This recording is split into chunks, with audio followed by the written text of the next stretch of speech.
Hi, I'm Dr. Scott Jensen, and if someone had told me 5 years ago that my life would look like it does today, I would have scoffed at them and told them they're watching too much grade B science fiction movies or they're reading some lousy books.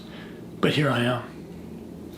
Somehow, someway, after 40 years of practicing medicine, very little matters to me as much as health freedom. What does that include for me?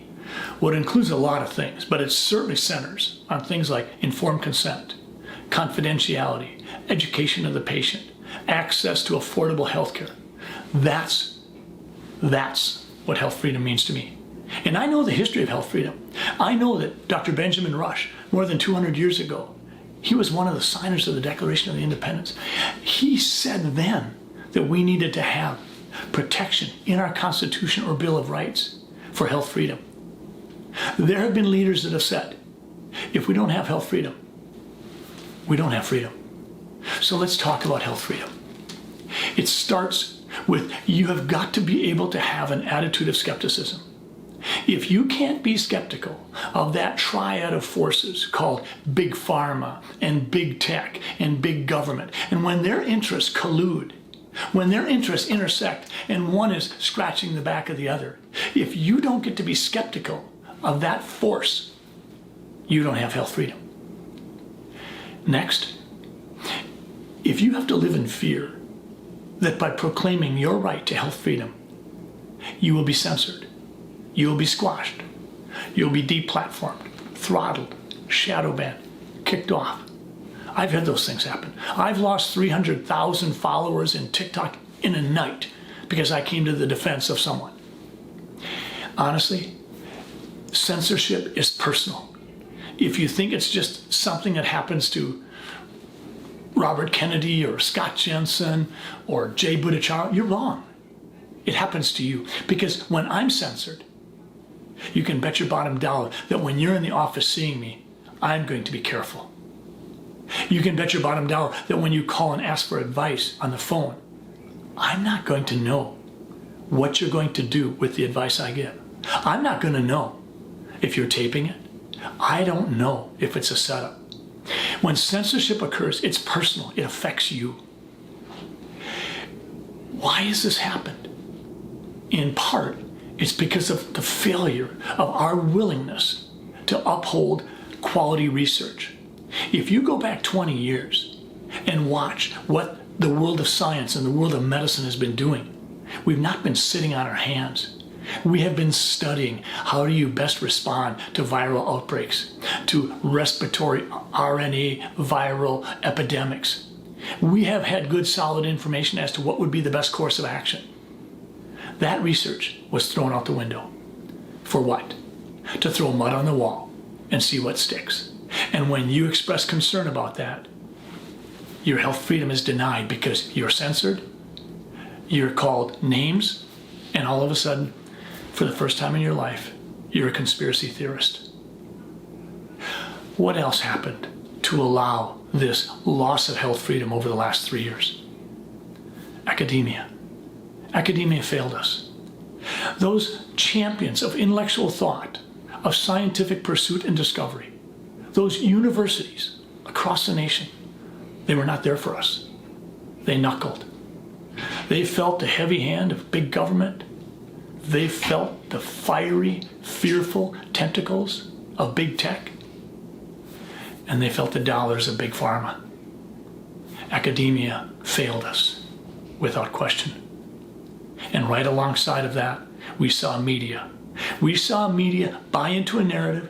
And did you notice the synchronization of the spread of that affirmed narrative message? You could literally see it on numerous broadcasts, the same news spot on a given day. You could see it in Washington State and Alabama. You could see it in Europe, and you could see it in Australia. There was a timing to this that couldn't have happened without some sort of underlying arrangement or coordination. The media failed us. Do we have other evidence that health freedom was kicked out the door? Yeah, the Great Barrington Declaration. The Barrington Declaration was a sound, succinct set of recommendations that's targeted. Let's protect those who are most vulnerable. It didn't get a hearing. It didn't get discussed in Senate committee meetings. It got kicked out the window. Now, as we look back, it makes so much sense. Why does it make sense? Because we understand the failings of so many policies. When we locked down businesses arbitrarily, we hurt people, we undermined our economy, and frankly, we did not solve the problem of the pandemic. When we locked kids out of school, we hurt those who needed us the most. If you look at the data, it's pretty darn clear. Those kids in the most jeopardy suffered the most. We had more physical and sexual abuse occurring without being reported because one of the key reporting mechanisms, schools and teachers, was absent. When we locked in nursing homes to die a lonely, horrific death without the value, the benefit of touches and hugs and love from people who are close to them, we didn't succeed. When we denied you the opportunity to talk about where did this virus originate, when we overdiagnosed COVID-19 because there was dollar value to do this, we endorsed the prospect of censorship and, if you will, losing health freedom. When we saw mandates and masking and modeling fail us, that hurt our ability to exercise our rights for health freedom. When we lived under an epidemic of fear, when we saw government expanding like never before, this undermined our health freedom. Transparency went out the window. Immunizations were put up in some sort of advertising campaign like it was a lottery. Get a shot. Maybe you can have a free ice cream cone. Maybe you can go to a music concert. Maybe you get a free ticket in the lottery. Maybe you can get a free education. This is what happened.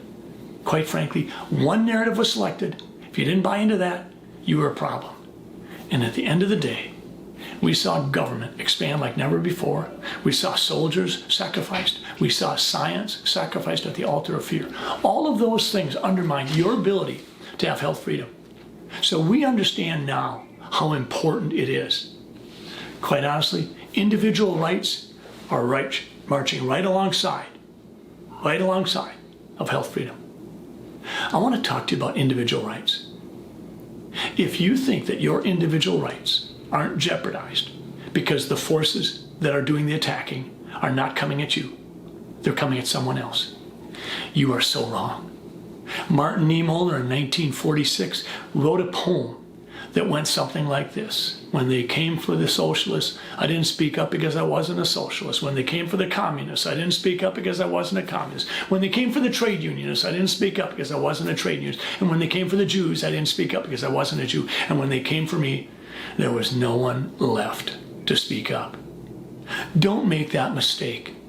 Health freedom is a personal and incredibly important individual liberty, and you have to stand up for it, whether it's affecting you, or your neighbor, or someone else. That's the fact. And lastly, I would tell you this. Government at its best recognizes its boundaries. There's a reason why Edmund Burke made a statement something like this. The only thing necessary for evil to prevail is for good people to do nothing. When it comes to controlling our government, we don't get the luxury of doing nothing. If we do, we're part of the force. We're part of the movement that will ultimately eliminate our freedoms. So at the end of the day, government at its worst grows like a parasite. It feeds off of you and me. We need to make government always a government of we the people in order to form a more perfect union, establish justice, ensure domestic tranquility, provide for the common defense, promote the general welfare, and secure the blessings of liberty to ourselves and our posterity. That's why we're in this fight. Health freedom, arguably, is the banner that we must wave in order to correct so many wrongs that have occurred over the last 3 years. I'm so proud to stand next to you. In this battle for health freedom, I see us working together in the arena, recognizing that nobody gets to sit on the sidelines. Thanks for not sitting on the sidelines. Scott Jensen.